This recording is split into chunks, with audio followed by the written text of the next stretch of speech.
आयोजन दरवर्षी आम्ही संस्कार ही संस्था आहे आमची, त्याच्यानंतर कोकण विकास प्रतिष्ठान यांच्या संयुक्त विद्यमाने करत असतो।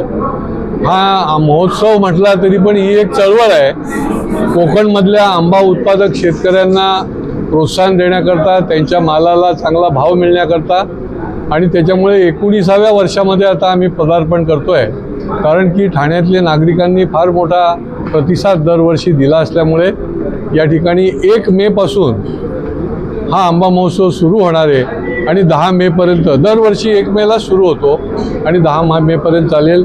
साधारणपणे 40 आंबा उत्पादक शेतकऱ्यांचे स्टॉल असतील, त्याच्यामध्ये आणखीन कोकणची निरनिराळी जी उत्पादनं आहेत त्याचे देखील स्टॉल असतील आणि बचत गटाचे देखील आमच्या महिला भगिनींसाठी आम्ही 5 स्टॉल राखीव ठेवलेले असतात, त्याचे स्टॉल देखील त्या ठिकाणी आम्ही ठेवलेले आहेत। यावर्षी नेहमीच आंबा उत्पादक शेतकरी हा गेली 10 वर्ष त्रासलेला आहे।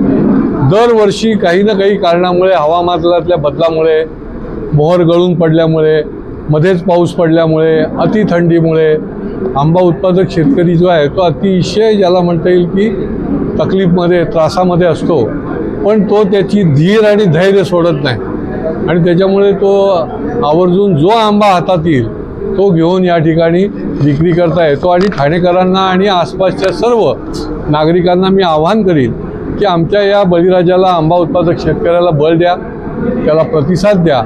वाजवी भावामध्ये दर्जेदार, कुठल्याही पद्धतीची प्रक्रिया न केलेला अशा प्रकारचा कोकणातल्या विविध भागातला आंबा जो आहे तो या ठिकाणी उपलब्ध असेल।